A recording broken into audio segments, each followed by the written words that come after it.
Okay, so I am going to introduce myself and tell you who I am and what I do and how I've gotten here and why I'm even here.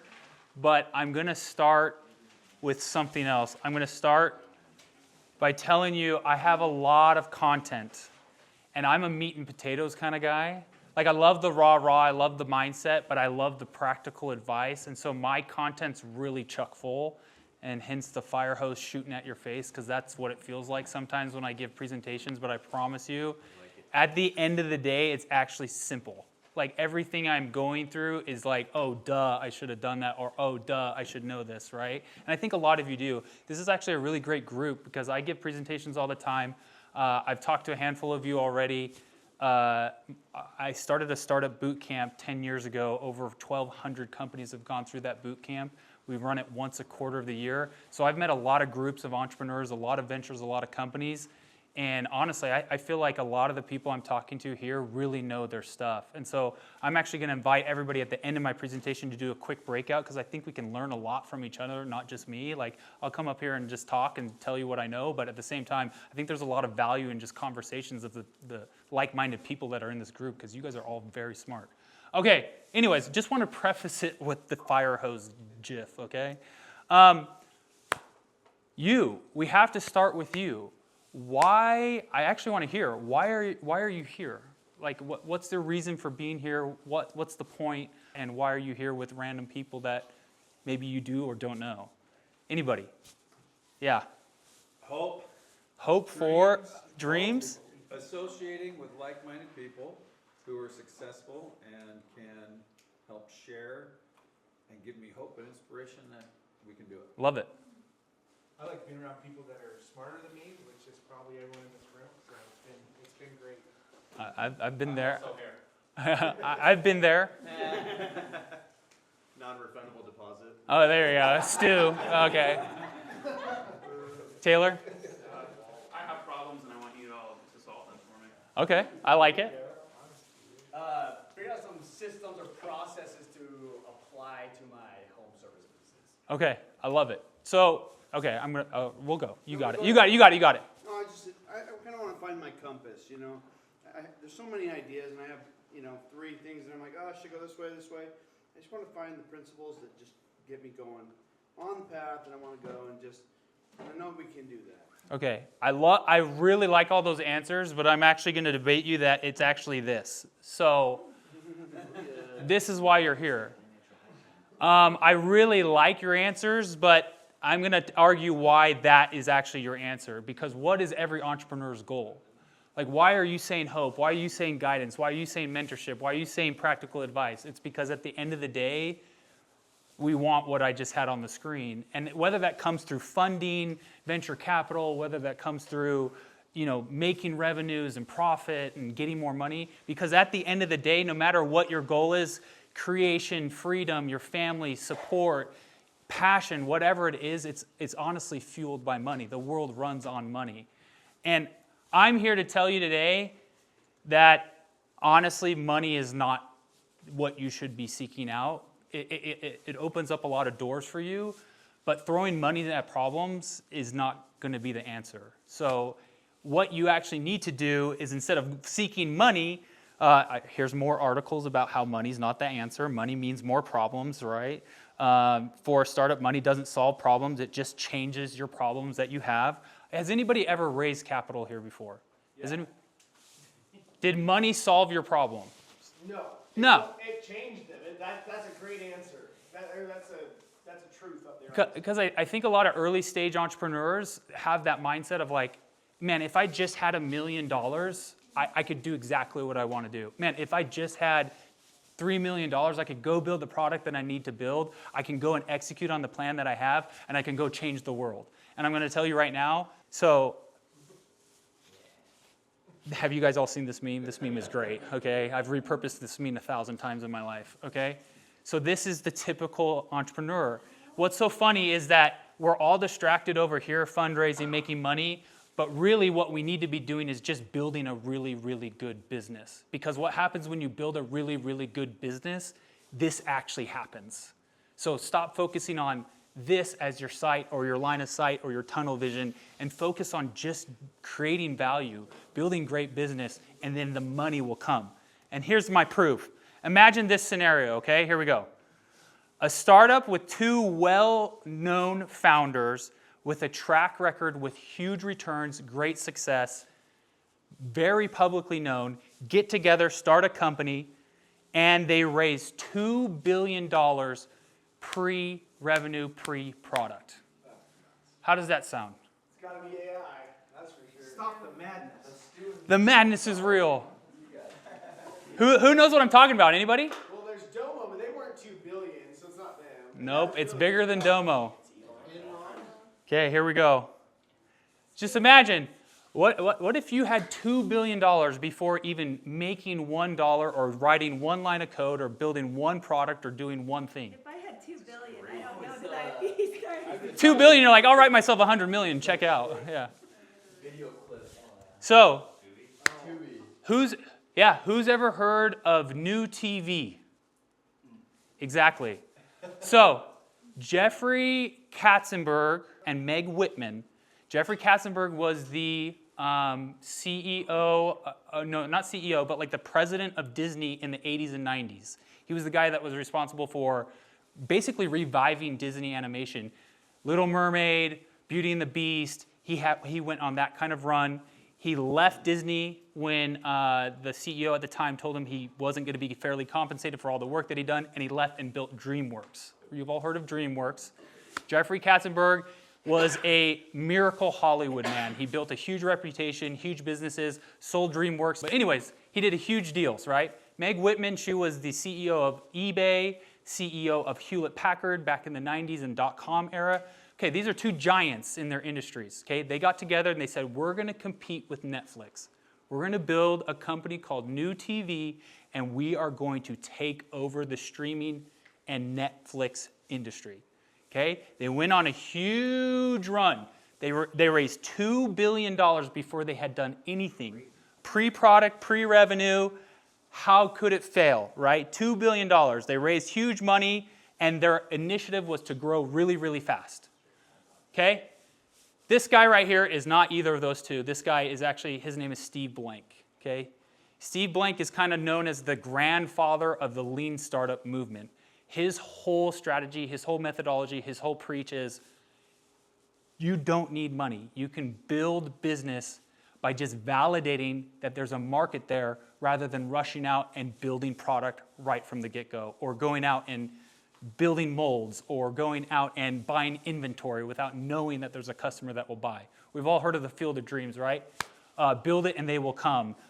Steve Blank is the absolute antithesis of build it and they will come. It's prove that they will come and then go build it, right? That's his methodology. So when this came out, when he saw this fundraise, he wrote an article and it said, New TV is the antithesis of lean startup. Will it work? This is the biggest case study of all time. Can raising huge amounts of money, having access to huge amounts of capital, actually change the trajectory of any business? Can you out-fundraise a bad idea, a bad business model, a bad business, right? Without validating it or without checking that it will work. Guess what happened? It shut down in 7 months from fundraise. Okay? It went from April... No, lost it all. April 2020 to December 2020, during the frothiest time, the frothiest macroeconomy of recent history, they raised $2 billion and in 7 months were out of business. Okay? There's a lot that goes into that. I'm simplifying things. They had to buy license to a lot of content. Their whole play was, we're going to basically buy the Disney book of shows. We're going to buy Paramount. We're going to buy MTV. We're going to buy everything, and everything's going to be on there. So they had to sign massive contracts to get access to those shows, right? It tanked them, right? Anyways, 7 months, $2 billion, and this happens all the time. By the way, they changed their name to Quibi. They came out with New TV, and within like 3 weeks of launching, they got slapped with lawsuits because they raised so much money and made such a public splash, and someone owned the copyright to New TV, so they had to come up with a new name with like 3 weeks into it, and they came up with Quibi. I don't know why Quibi was the winner.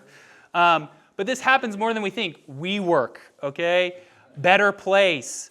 Does this really happen? Steve Blank literally put a tweet and he said, "Rip Quibi, the data is in. MVPs and lean might even be more valuable if you raise billions and billions of dollars." So these methodologies and these strategies don't go away just because you raise a lot of money.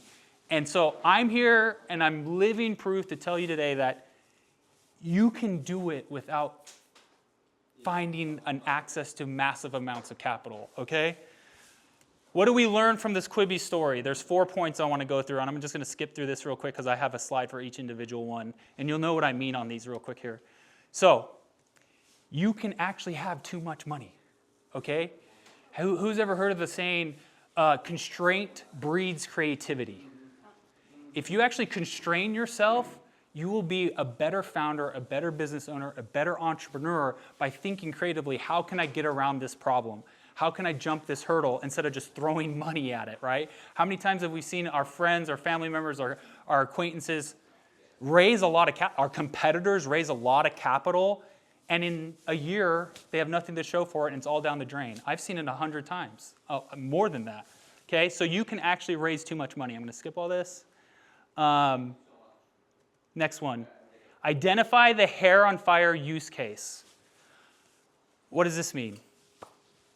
Who's heard of what makes a good idea? Problem, solution. You have to identify an actual problem that a customer is having, and you have to bring that solution to fix the problem for the customer. That's what makes a really, really good idea. It's basically just problem hunting, problem solving. The hair on fire use case is this problem has to be big enough for people to buy it and want it, right? If I have a mosquito bite, oh, it's whatever, it's on my arm. If I have a shark bite, oh, I have to go to a hospital right now. I have a big problem. So is it a mosquito bite problem or a shark bite problem that you're trying to solve within your industry, within your product, within your service? I don't think I argue that Quibi wasn't tackling a big enough of a problem.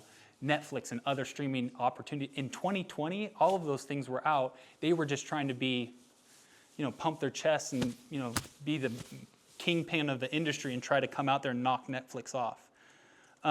Next one, and this one's the funnest one. Who's ever heard of this? Training the monkey. No? I must be old.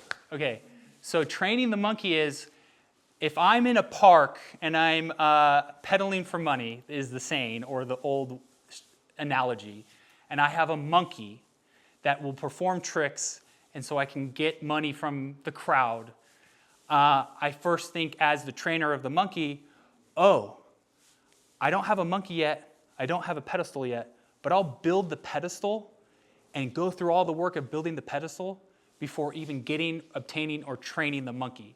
And what that means is you're putting your build and your idea before validating the hardest part of the idea, which is the customer, the market. Is there actually somebody there willing to buy? Are you training the monkey first, doing the harder thing first than just building the pedestal? It'll take you years, months, whatever it is. If you're a good monkey trainer, weeks at least to train a monkey to do tricks, do whatever it is. You can build a pedestal very fast. That's the analogy. Quibi did not train the monkey. You need to be training the monkey first, okay? Next, we have to learn that out of the gate, almost every strategy, idea, and business initiative is actually wrong.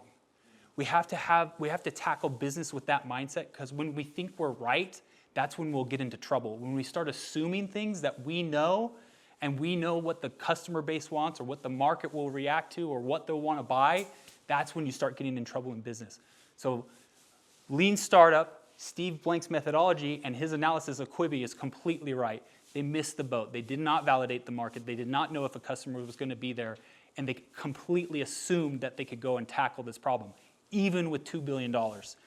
Okay, I wanted to start with that story. That's just the beginning of my presentation. You see what I'm saying? How chock full, holy crap, fire hose coming right at you. Okay, so anyways, rip Quibi. Too bad, we feel sorry for him, but what a case study, right? I don't know if any of you guys have seen this before. Has anybody personally seen this, where a family member, a friend, or an acquaintance, someone in your network has raised a lot of money and squandered it and lost it, had nothing to show for it? I hope every one of you is shaking your head yes, because it happens 95% of the time, 99% of the time in business. And these reasons are the main reason why. And what if I told you that doesn't need to happen? That you don't need to end in a train wreck. You don't need to launch a product and crickets chirp and no one's reacting. We can eradicate that strategy from our business, and we can actually follow a path that will lead us to success by validating and knowing that when we build something, when we put something together, when we put a plan together, it's actually going to work. And what that is, and that's what I'm going to talk about today, is being a startup scientist. The science of startup entrepreneurship. Become an entrepreneurial scientist. Okay, that's what we're going to talk about today. I don't know why those animations went like that. So being a startup scientist, right? Think back to 5th grade, 4th grade, 3rd grade. Who learned the scientific method? What's the scientific method? Validate it, right? So go back to 5th grade. I am hypothesizing or guessing about an outcome. Okay? I'm drawing an experiment to test whether I'm right or wrong. I look at the data of that experiment and I make a conclusion. Either I was right or I was wrong. If I was right, persevere ahead, keep going. If I was wrong, pivot and start over. That's all you're doing in business. It's that simple, and if you get that right, you will end up in success. Okay, now to my introduction. Hi, I'm Tyler, after the Quibi train wreck. Originally from Seattle. I have 3 children. I'm married. I love art. I was a huge creative. So all these entrepreneurs are coming up like, I'm not creative at all. I'm like, man, all I thought about was creativity. But I quickly realized art is not going to lead me anywhere in life. And so unless I'm dead, I can't sell my paintings or my sculptures. So I quickly moved off of art and grabbed onto creativity in technology. So who remembers getting on Windows 95 or 2000 or XP and messing around with Microsoft Paint? Then I graduated up into the Corel Draw. Anybody know Corel Draw? Or Flash and Flash animation. And then I got into the Adobe suite, and I just became a huge digital creator. And then I eventually got into like front-end web design and web development skills. So I have a background in technology. I was around computers my whole life, which turned out to be good the last 15 years because I was very savvy around computers and built a lot of websites and applications and whatnot. I have a picture of this because in 2 weeks, what I do for fun, sorry, I'm still introducing myself, I'm going to High Rocks. If any of you have heard of High Rocks before, I'm competing with my wife in pro doubles. So this is a picture of my wife on the left and her friend that did women's doubles, and they got 3rd place in their age category, which is really good and pretty insane. So High Rocks is it's a what? I'm going to the Phoenix one. Pickleball? No, High Rocks is a physical, like almost like a CrossFit competition almost, where you're running and doing events and running and doing another event, and it's a whole thing, and it takes about an hour and a half of time. Good people can do it in like an hour of time. And my wife's a freak of nature and super fit, and she's dragging me into it. So I'm doing that in 2 weeks. So. Have you done the pro level before? The what one? Have you had pro level before? I've never done pro. It's a big step. I know. I've done 2 amateurs, and I did okay, but I'm really scared. So we'll see how it ends up. What you want is on the other side of fear. I know, right? I gotta face the cave, right? Stay in the cave. I also love pickleball. These are not all mine, and I'm not professional. In pickleball, you can enter tournaments at any level, so I just eventually got up from like 3, it's like tennis, 3-0, 4-0, 5-0. Raleigh's probably like a 5-0. I'm like a 4-5 right now, but I've just gone up, and I just love entering tournaments because it's like the best environment to like practice and get better, and so I've entered a ton of tournaments. But these are me and my wife and actually my dad's, so they're not all mine, but I really like pickleball. I went to BYU, got a business degree in business management, and this is kind of where my story really starts, honestly. I went to BYU, and I was born and raised in Seattle, Washington. I moved from Seattle, Washington my senior year to Provo, Utah, and went to BYU and just never left. I did get my diploma. And I have a picture of a burrito here because the way that I tackle education is not very book smart. I'm not the smartest in the class. I don't really understand very well. I don't test very well. But I'm very social, and I like making deals. And I have a picture of burrito because I was the kid in class that when your parent-teacher conferences came around, you were scared to death because I had Fs in every single class, and my parents would come home and just ream on me and say, what are you doing? What are you doing? And I say, hey, just chill. I got this covered. And I would always go buy burritos or McDonald's for all my teachers and say, hey, let me return that assignment in, or hey, let me retake that test. And that's the way I approach education. So in my university days, I kind of approached it the same way. I really didn't go to college for the degree. I was more there for like the education, which was just learning and from others and socializing and picking up on how to communicate. And so I really have never honestly cared about the book smart, but I would definitely consider myself street smart. And with that, to establish a little bit of street cred with you, I am a 3-time exited entrepreneur. My last exit was in 2016. In college, I built an application that I sold to Microsoft. Then I did some e-commerce product stuff, and then I went to this genetic company, software company. Again, my background's in technology, and I got hired on as the first employee at this company right underneath the CEO, and it actually ended up being acquired as well. I left the company only 2 years in working there, but I still held stock and participated in the acquisition, and I was there for 2 years.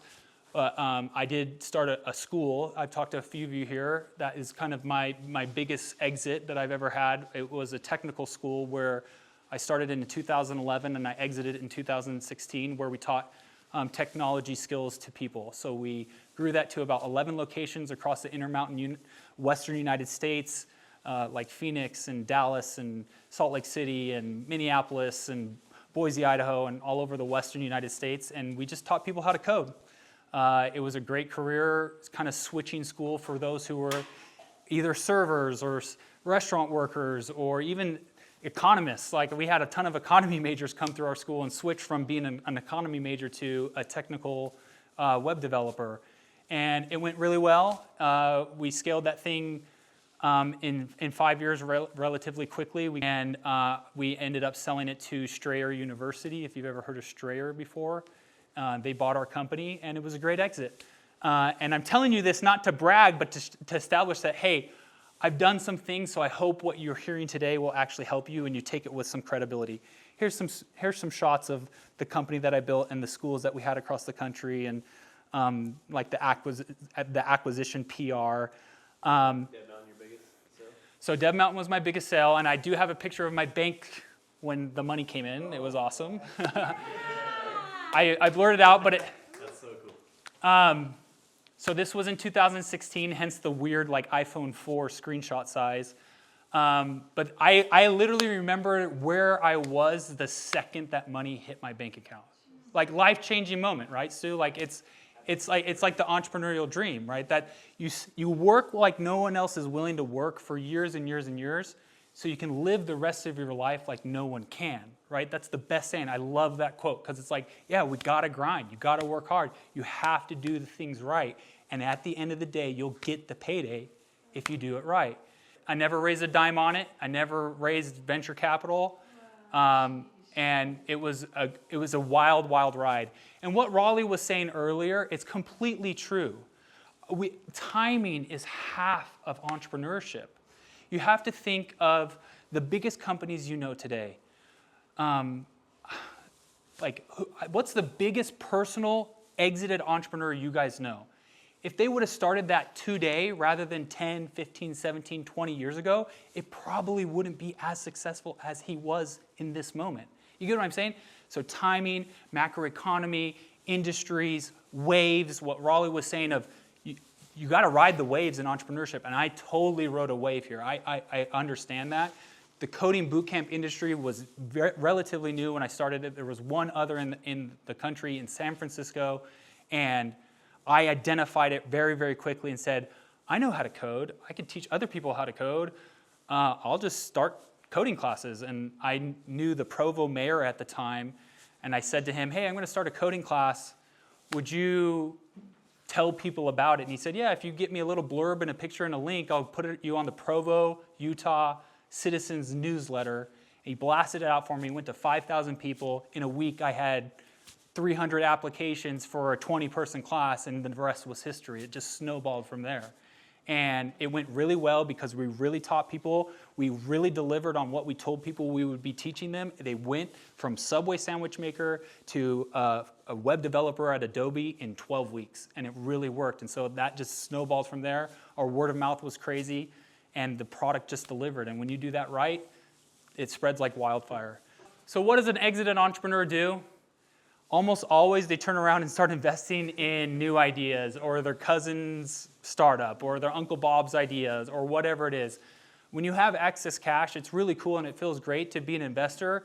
But I'm telling you right now, most people who are exited and start investing in things, they do it really wrong, because I did. When I started investing, I started making really dumb investments, feeling like, oh, I can afford this or I can do that, and it went really wrong. Until I had a very big realization. I talked to people right there at the edge of that island today at lunch, and I said I had this realization moment after I had my biggest exit with Dev Mountain. That was, wow, I actually think I know a lot about business. I actually feel like I know what I'm doing, and I had this realization of, because everybody was coming up to me. I was bought by a public company, and when you're bought by a public company, the whole deal is everybody knows what's going on. They have to report it legally. They literally have to report every excruciating detail. So when this news came out about my acquisition and my exit, everybody and their dog knew about it, the exact numbers to the T. And so a lot of new friends. it would make a lot of new friends. Especially if they're financial or wealth advisors. Yeah, the wealth advisors are annoying. Crazy story about that. When I was running Dev Mountain in that school that I had, we ran into a cash crunch where I needed about $350,000, or I wasn't going to be able to make payroll in November of like 2013. I went to Zions Bank, and I went to them and I said, hey, I bank with you. You guys know all my financial history. Like, look how much money I make. I made a poor decision in expansion. That was right when we were dropping new locations for schools, so I was expanding really hard. And I looked down and I didn't have cash in the bank, and I miscalculated some things. So tip number one is be financially aware when you're running your businesses. That's a must. And number two is I went to Zions Bank and I said, can I get $350,000? It took me 3 weeks to go through this loan application with them, and guess what they came back with? Oh, you can get a loan for $10,000. I'm like, dude, I make $10,000 like every hour or every minute. I need $350,000. Anyways, after I was acquired and they saw the wealth that had been created, guess who came knocking on my door to manage my wealth? Zions Bank. No offense to who is it that's the Zions Bank guy? There you are, Jason. I know exactly what you're talking about. But it's two different institutions. I know it's two different branches of the office, but it was just same brand name. It's the bank and then it's the wealth management side. But anyways, so that's the funny story. Anyways, so right when I exited Dev Mountain, I really got into angel investing. I did that for about 7 years. This says 6 years, 7 years. And I actually did really well on the latter half of my investment because I started to figure out, I had this aha moment. Okay, Tyler, you know what you're doing. People are coming up and asking you, hey, how do you do this? How do you accomplish this? How do you get these exits? What's the key to success? And I said, wow, I guess I do know a lot. So I started implementing that into my investing, started looking at validated business models, looking at people who have talked to the customer, making sure that there's a market there before I'm investing. And it completely not only flipped my career, but it flipped my investing as well. And I had a ton of opportunities I almost doubled my net worth in those 7 years just through investing in other entrepreneurs, which is great. So here's some of the pictures of those. So again, I need to get a little bit more into my story. I'll come back to these slides real quick here because they are fun. I'll come back. I'm coming back. These are out of order. So now what I'm doing is in 2015, 2016 really, when I had that exit, I had that realization, aha moment, wow, I think I actually know a lot of stuff. So I want to help other entrepreneurs know these same things. What are the foundational core strategies, methodologies, and strategies that I can help other entrepreneurs with that have helped me in my own career? So I started a startup boot camp. I actually started it with my dad. More on him in a second. But this startup boot camp has now been running for 10 years. Every quarter of the year, we take in 20 to 30 startups. We've had over 1,200 startups come through the program in those 10 years, and we've seen massive successes come out of it. And basically all it is our strategies, our thoughts, our pattern recognition, and a lot of other key thought leaders, honestly, like Steve Blank and a lot of Clayton Christensen and a lot of other strategies that really work is what we teach in that boot camp. From that, just the evolution of the boot camp, I started a venture fund because as we saw companies maturing through that boot camp and actually getting to really good ideas, getting to really good revenues, a natural occurrence is, hey, if I have an idea that I know is going to be successful, I just need a little bit of capital to get that thing going. That's what we started a venture fund for. So in 2022, we raised a $20 million venture fund. And now, honestly, this is what I spend most of my time on. I was talking to, who was it? Jason, was it you in the car? Where I said I did not realize the financial responsibility that I was taking on. When you take other people's money, you just feel a huge weight to perform and really make good investments. As an angel investor, I was like, okay, if I lose this, it's my own problem, it's my own risk. I'm the one making the decisions. No, when you're investing other people's money, it's at least if you're a self-conscious and maybe God-fearing man, like you don't want to squander other people's capital. It's a really bad feeling. So this is what I spend most of my time on now. My 9 to 5 is definitely running the venture fund, talking to startups, helping startups, mentoring startup, and if it makes sense to get financially involved, making investments of anywhere from 100,000 up to sub 1 million. That's what our venture fund does. People pitching you like every day? Like, Yeah, I was talking to somebody else. I talk to like 10 startups a week, 10 new startups a week. When you say you have money, like Stu said, a lot of friends come out of the woodwork and want to be your best friend. It's the same thing with the venture fund. When you say, hey, we have $20 million pool of cash that we want to invest into companies, people just find you. And so we have a lot of people reaching out, seeking investment. And so we have to filter through those. We have to say, okay, I have a financial responsibility to those who invested in my fund to find the best opportunities we can. So I do a lot of due diligence and a lot of deal flow filtering.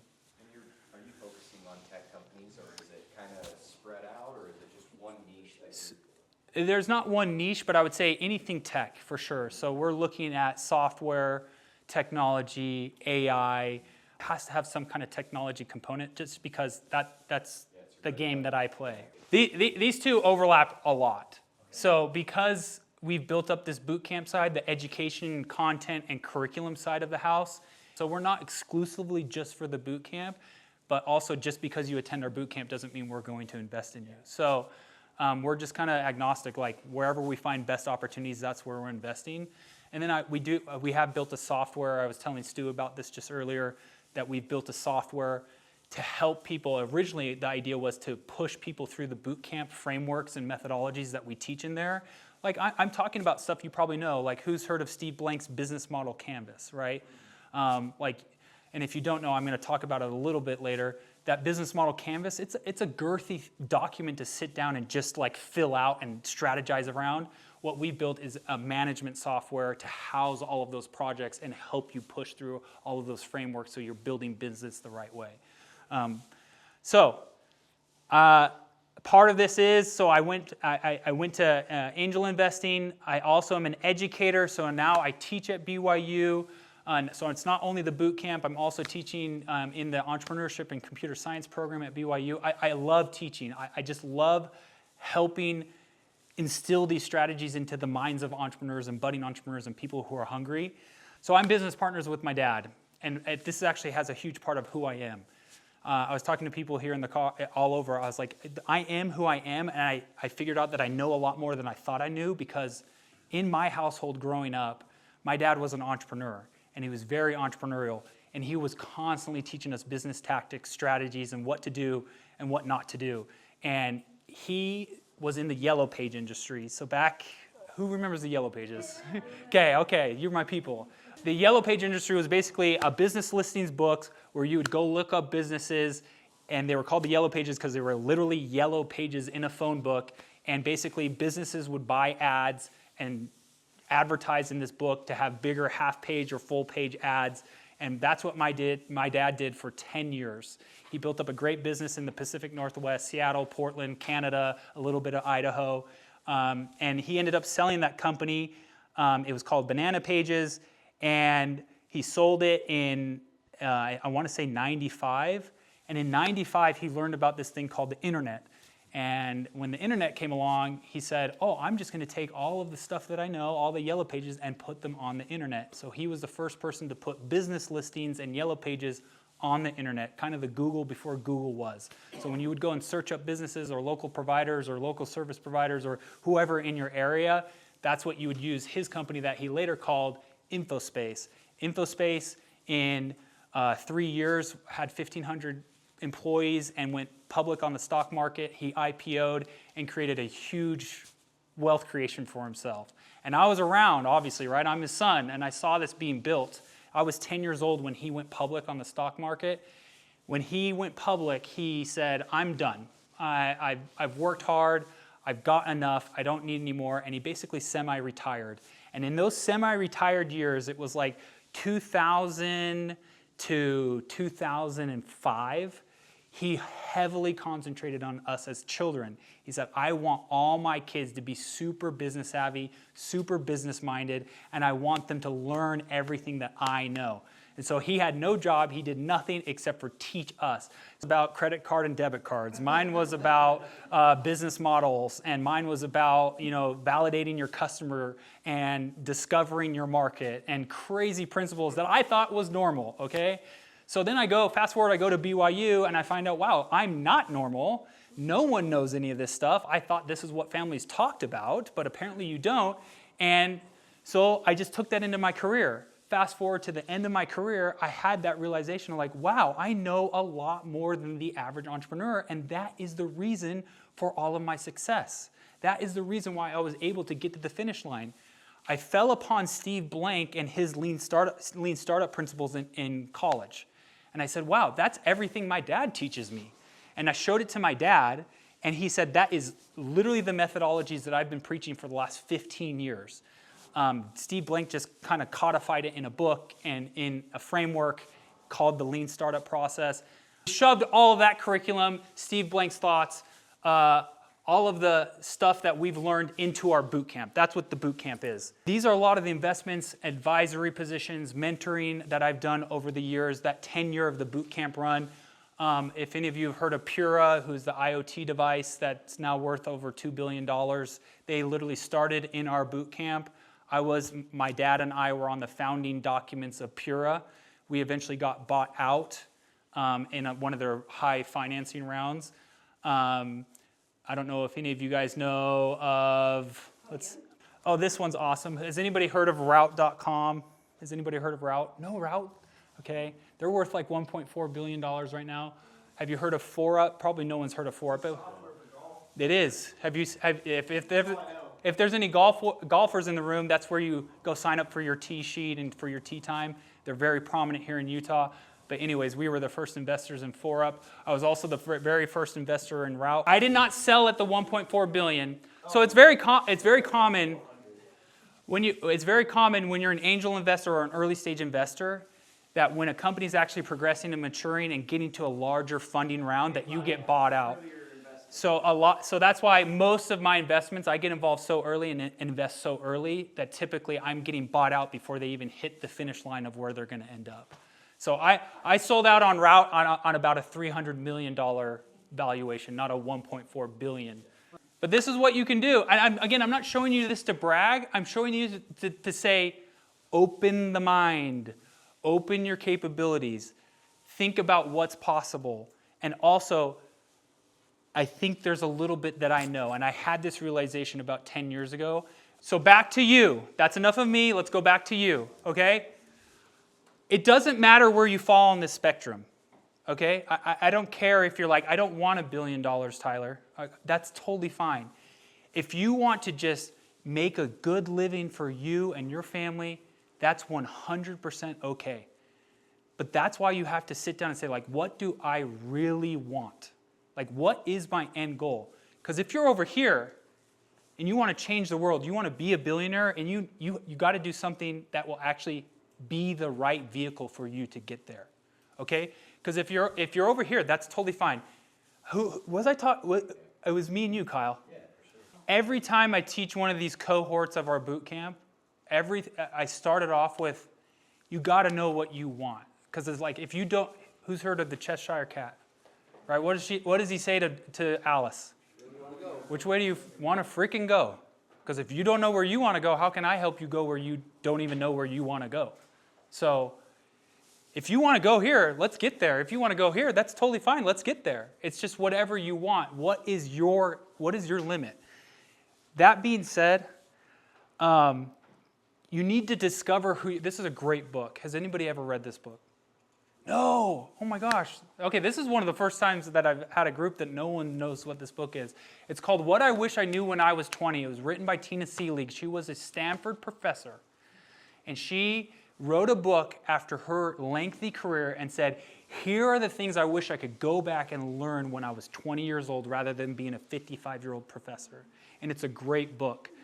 And the reason I bring this up is because if you just try everything yourself and just use the strategy of trial and error, that works. Trial and error is the best teacher you can find.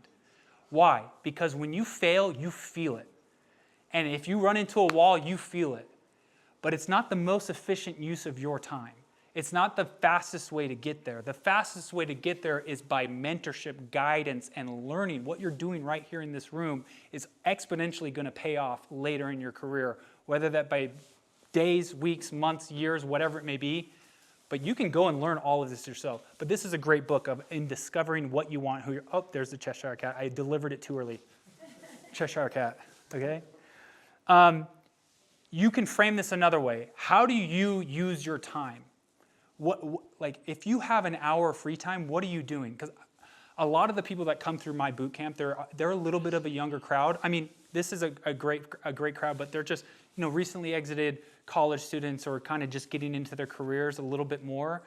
And when I peel back the layers and I talk to how do you use your time, like it's Fortnite, it's Halo, it's social media, it's TikTok, and it's like, okay, if that's what you're choosing to do with your time, that's totally fine. But don't come over here and tell me that you want to be a billionaire and you're over here scrolling TikTok when you have an hour of free time in the day. And the best way to understand if you're really in for the ride is what do you think about in the shower? Like, are you thinking about this idea? Are you thinking about what you want to do? Are you thinking about what moves you need to be making? Are you healthily obsessed with whatever it is you're working on? Because there is a bit of obsession in entrepreneurship, right? We have to be a little bit psychotic, right? You have to live your life a little bit imbalanced to truly make your dreams come true and get to where you want to be. So here are my thoughts on entrepreneurship. Defining entrepreneur, if you must. An entrepreneur isn't someone who owns a business. It's someone who makes things happen. Another quote that I love too is, an entrepreneur is a risk taker in search of profits. Another one is, entrepreneurship, I've already said this one, is living a few years of your life like most people won't so that you can spend the rest of your life like most people can't. I love that one. And entrepreneurship, we can look at it in two lenses. I literally have a pair of glasses here, okay? On one side, we have this create and deliver a product that will change the world, that will be life-changing, that can impact the most amount of people. But on the other side, again, we have that wealth, making money, increasing enterprise value, building up the value of whatever it is you're creating. And it's really important to look at entrepreneurship in both of those lenses. And success in entrepreneurship is a little bit like surfing. I know this one's not surfing. This was my recent Cancun trip with my 8-year-old daughter. I was trying to teach her the concept of a wave. She was not getting it. It was very hard. But entrepreneurship is like, who's ever surfed before? Okay? Surfing is not like an innate skill. Okay? If you just say, here's a board, go out there and try to figure out surfing, it's really hard. But because you have to know all of these things. You have to know when the wave is coming. You have to know like the actual gravity force and pull. You have to know where to catch it, where to actually get it on the right amount of the wave, right? It's really hard. But what it is a learnable skill. And that is entrepreneurship too. A lot of people come up to me and they say, entrepreneurs are just born. Like you just have it or you don't. And I really disagree with that statement. Because what I've learned in my career is that you can learn the ways to build the business correctly and to be an entrepreneur. Proof here, okay? What do these people have that you don't? Nothing. They just know. They've been taught. They've learned. They've practiced. Trial and error, mentorship, and they've gone the distance, right? It is a teachable skill. So what's the key to getting there? Because I know this feels like entrepreneurship sometimes. That's the point of that slide. Is who really came here to learn? And what is learning? What's the definition of learn? I love this. It's when you have the same condition, when you're experiencing something the same and the same experience or same environment, that you're doing something different. When you are given that condition, you're doing a different behavior, right? If I'm saying, here's the exact same situation and you're acting exactly the same again and again and again and again, you're not learning. You have to change behavior to learn. And if you leave here with one thing, I hope you find one thing that you can go back home and change, and that says, okay, you've learned and you're changing your behavior. So now into the main topic of discussion for today, the stupid animation. Here we go. The science of startup entrepreneurship. Become an entrepreneurial scientist. Okay? Just like surfing, I know entrepreneurship and business building is really hard, but it is a learnable skill. You can figure out and learn the way to build business. A little bit of history here, okay? During the dot-com crash and almost every market cycle, financial markets really tighten up because people get scared. And especially after the dot-com crash, the VC markets were very, very scared. They stopped investing. Kind of like the Bitcoin market, kind of like AI is right now, right? Venture capitalists are throwing money at anything AI right now because it's such a hype cycle. In the dot-com crash, things went down, the market crashed really hard, and so there was not a lot of investing because people got scared of, okay, we thought this internet thing was going to be huge. We thought it turned out not to be true. There was a guy named Alex Osterwalder. He was doing his PhD in Switzerland, and for his PhD research paper, he wanted to figure out what makes a good investment, what makes a good business. And so he sat down and he said, how do we typically communicate what a business is? And up until this point in 2005, it was business plans, okay? Business plans, you would literally deliver a 50-page notebook stack of paper of all the details of what you wanted to do with your business, and then you would take that to an investor and say, here's my plan. But the problem with that was there was no templated plan, right? Any business entrepreneur, owner could come up and say, here's my plan, it's 10 papers. Here's my plan, it has these graphs, or here's my plan. There was no mutual agreement on what a business plan was. So what Alex Osterwalder did is he said, business plans don't work. Organization charts don't work. The typical communication around communicating what a business is does not work. So Alex Osterwalder, this doesn't work. A business model is what's going to work. And he created and invented the business model, not the business plan. That's what the business model canvas is. Alex Osterwalder, in his PhD research, said, here are 9 components that every business has to have. And if they have these 9 components, then that's how we can communicate what the business model actually is. How do you create, capture, and deliver the value in a marketplace to a customer? How are you actually getting your product or your service to the customer? And so those 9 parts are, as you can see here, key partners, value proposition, who are the customers, how are you delivering, what's the channel you're getting your product to the customer, what's the relationship, what's the cost, what's the revenue. He identified these 9 sections. You guys have seen this before, right? Raise your hand if you've seen this, okay? Okay, so Alex said, this is the parts that we can all agree on of what a business model is, what's necessary to make money in a business, okay? These 9 parts. The power of using a shared language. Again, this effective communication of like, you can go fill out a business model canvas, identify those 9 parts, and I can quickly understand what your business model is and how it works versus going through hundreds of pages of graphs or charts or org charts or whatever it is, right? So common communication language. In 2009, he wrote a book. He captured all this thinking in a book. It's called The Business Model Generation, and millions of people adopted it. It went wildfire. This is kind of when the business model canvas started to become very, very popular. Later, enter Steve Blank. Steve Blank was a professor at Stanford or Berkeley. He was a professor at Berkeley. He was teaching his business classes, and he found out about Alex Osterwalder's business model canvas, and he adopted it into his curriculum. He said, this is genius. Now we have an effective way to talk about what actually a business is. But what his whole methodology was, business model canvas is not enough. Just putting down what's in a business model and filling out those 9 sections is not enough. What you need to do, you have to find your customers and ask them about your business model. Ask them if this is right or wrong, right? The 5th grade scientific method. He said, fill out a business model canvas, and you, at first, guess about what and hypothesize about what you think is right, and put it down, map it down on this business model canvas. But then eventually your job as an entrepreneur, business owner, founder is to move all of these guesses into factual, actual reality. That's it.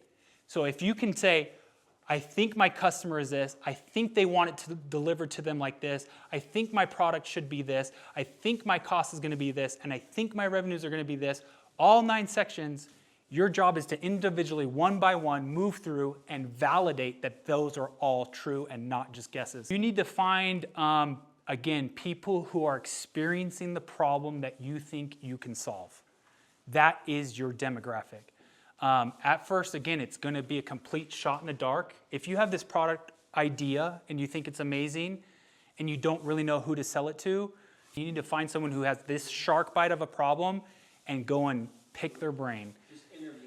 Talking to them, interviewing them, and you have to do enough interviews and enough customer interactions to actually extrapolate that data into a total market, right? So if I'm building a dating application, okay, and I think there's this cool feature that is going to make me different than all the other Tinders or Bumbles of the world, and I'm building a dating application, my effective target market is a huge population, right? That is every single male and female.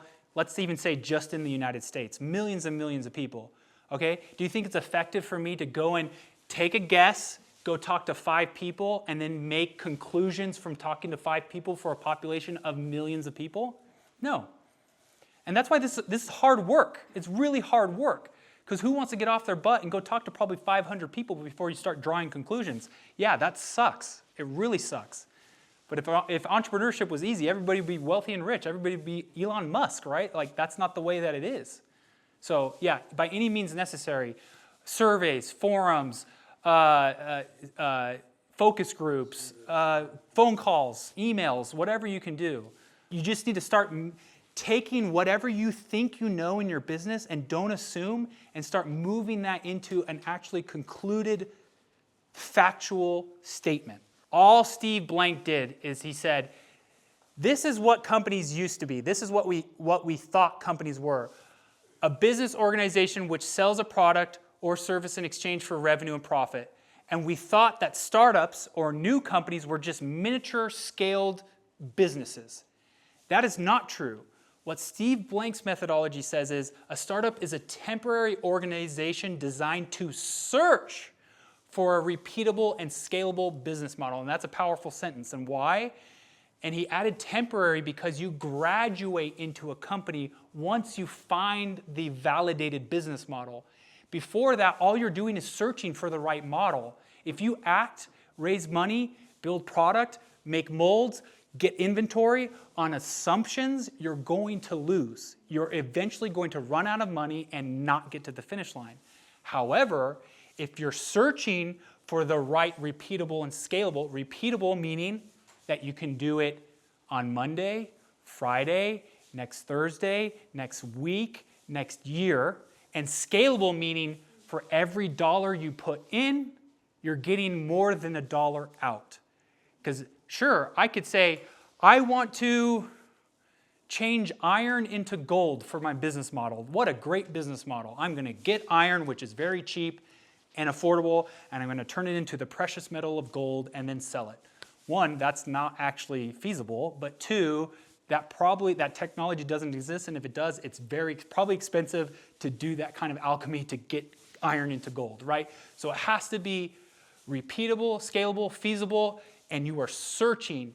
Once you find it, then you are a company. That was the methodology that Steve Blank brought to the world in combination with the business model canvas. So again, company, you're executing on the business model. A startup, you're still searching for the business model, right, until everything is validated. Previously, for the last 100 years, before 2000s, before 1990s, we had an idea, We wrote a business plan, started producing the product, testing it, maybe even raising money around it, and then we're shipping it out, and then we're going to market, and then we're talking to customers. All we're doing in this concept is, okay, we have the idea, let's move talking to customers at the very beginning before we waste time, energy, resources, valuable resources, trying to get a business model that is a complete hypothesis, right? So we go validate with the customer base who we think the customer is and continue to pivot from there. So this is the Lean Startup methodology, and this is what I've been taught. It's a very simple process. Again, remember what we talked about? The scientific method, that's all we're doing here. The scientific method in business, identify a hypothesis, design an experiment, go talk to people and ask and use that experiment, analyze the data that you're talking to those people with, and either validate, meaning push forward and go ahead, or you pivot and change, right? And pivot is really important here. 4UP came to our boot camp with the idea of being a social media for golfers. They wanted to be the Facebook of golf. Oh, everybody has their foursome and their buddies that they want to go golfing with, and we'll intermediate that social interaction on a Facebook-like social media site. We said, okay, cool. And we were trying to help them pursue that way. But what did we do? We showed them the Lean Startup process, talking to customers, validating that assumption of a business model, validating that idea. So they went out and they started talking to golfers to see if they would use or pay or interact on a site like that. And all of them were like, nah, I already text. I'm already doing that. I don't need another social media site. I don't need another app on my phone. I'm not going to do that. I'm not golfing that much. Like the average golfer doesn't golf every day. Like one of the founders of this company is an avid golfer. He golfs every day, and he's not like other people. So anyways, they invalidated that. But what they said was, oh, what would be cool is, and what they found out from talking to customers to that demographic was, oh, discounted tee times. We want to do discounted tee times. If you could give us deals on tee times, then we could gather our buddies together, and there'd be maybe a reason to chat with them on there. So if you do discounted tee times, we'll do that. And they said, oh, that's perfect. Okay, yeah. Wait, how are we going to know what tee times are available?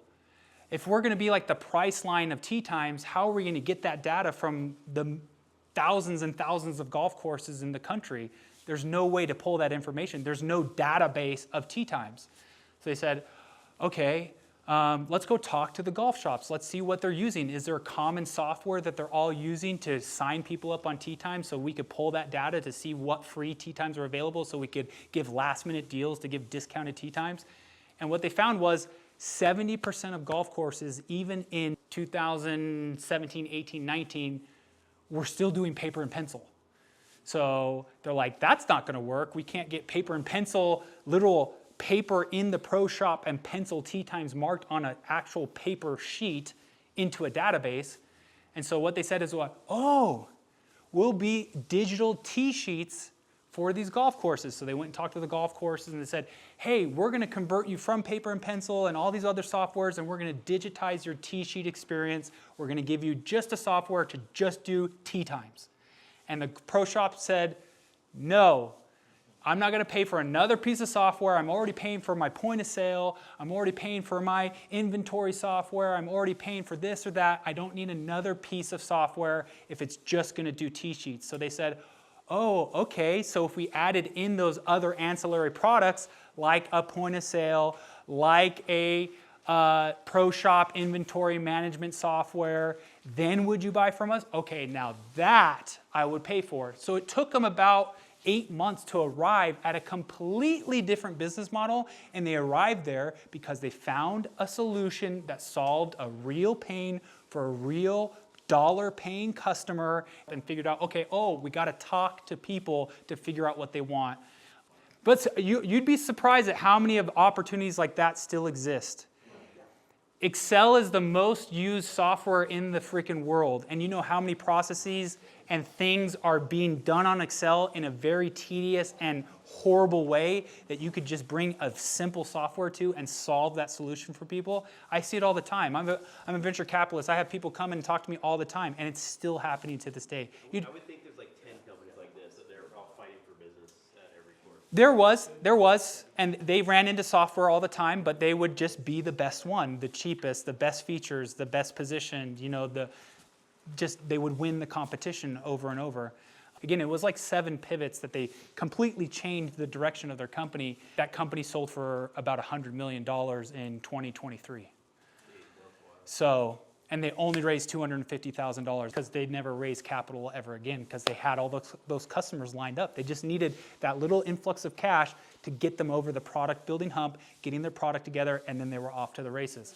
So tons of examples like that. If they wouldn't have gone out to the market, if they wouldn't have gone out to the customer, if they wouldn't have gone out and actually had discussions, communications, and actually said, hey, is this right or is this wrong, they would have never arrived here. If they would have sat in their cubicle, twiddled their thumbs, figured out what kind of logo colors they wanted for their golf social media app, they'd never be there. You got to get out of the building. You have to talk to people. You have to drum up the demand. You have to find the problem and then create the solution, but don't act on assumptions. You have to validate that your proposed solution is actually going to be the solution that the problem haver wants, right? It's that simple. If you're going to potential customers or clients or your market and you're getting pushed away, that's a very tall tale sign that you have not found product market fit, that you have not found something that's going to work, right? A lot of entrepreneurs come to me, okay, Tyler, how do I know when I've validated all of these 9 sections of my business model? How do I know when I have it? And it's going to be very obvious. It's going to be like the golf software guys. They're going to literally be pulling the product out of your founder hands and saying, I need this right now. Here's a freaking blank check. I want this the second it's ready. And when you hear that, from whatever you're doing, real estate, services, go talk to the customers. What do you want? How do you want this service done? How do you want this product delivered? What is the method that you want this to be your solution? And they will be begging you for it. And that's how you know when you have, you guys have all heard of product market fit, right? Where your product fits into the market that you're selling to. That's essentially what all of this is, right? So finding product market fit is when the customer is begging you to get on the platform, to use the service, to use the product. This has to be done by you. You cannot hire this white knight in shining armor to come in and do this hard task for you. You do that, you're going to crash and burn because they don't give 2 actual craps about what you're doing. You can't pay somebody enough salary to find out this business opportunity for you. How do you get the insights? How would you make those 7 pivots like the golf software guys did to the end product where they ended up? It's going to be very hard. And the reason I have a picture of a guy is because I went to lunch with a guy at P.F. Chang's up in Orem at University Mall.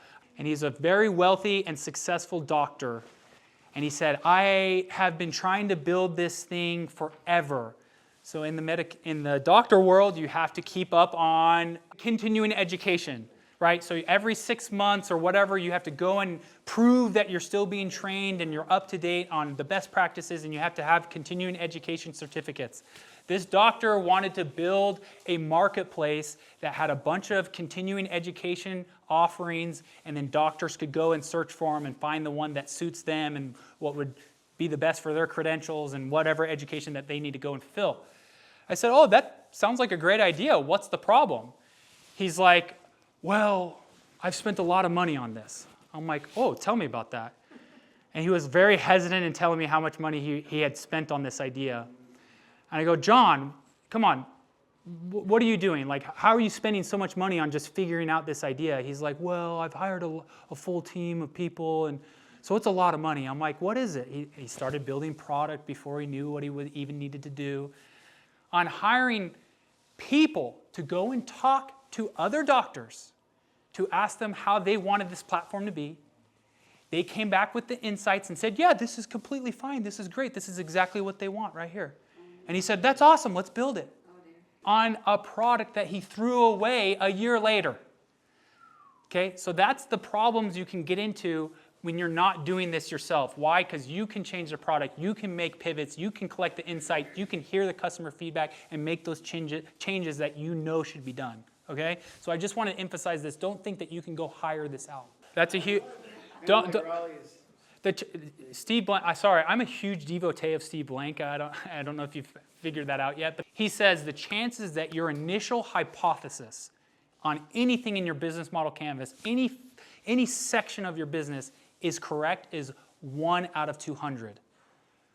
So 1 out of 200, 0.05%, not even a full percentage point chance that you are correct at your first stab.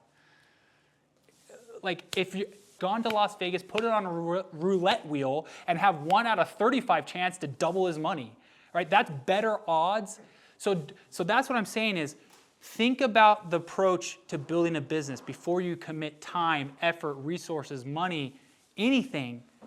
Make sure you're executing in something that you know with a very, very high confidence will be the right product and the right market and the right customer. And I get this a lot of times. So you were saying you got to eliminate bias, right?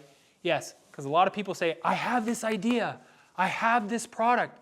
I know this is going to be so good. I know this is going to be successful. I know this opportunity is what the customers want. I'm in love with my product. This is so great. Me, this product, this product. Your customers don't care about your product. All they care about is you solving the problem that they're having. The product is irrelevant.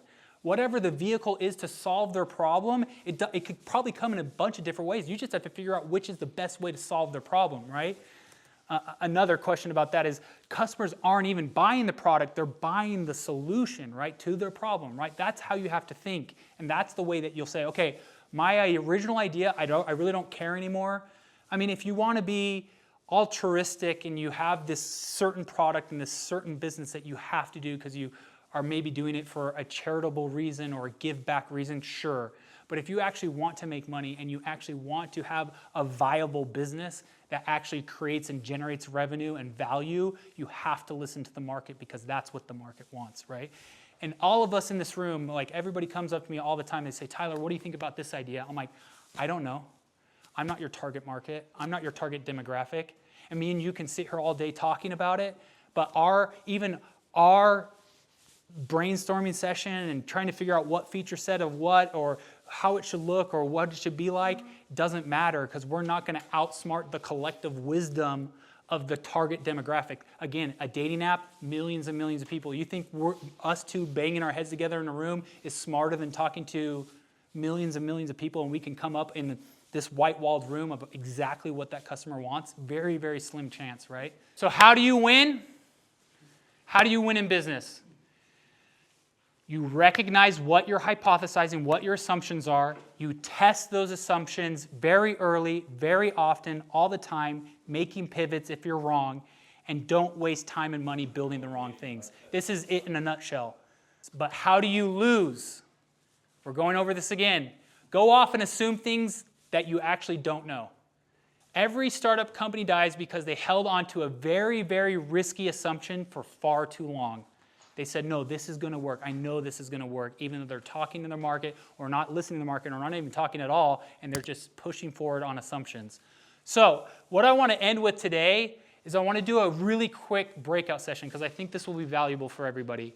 What I want everybody to do is right now, whatever you're working on, I want you to think of what is the most riskiest assumption you are assuming right now that if it were true, you would fail and your company is not possible. It is not feasible.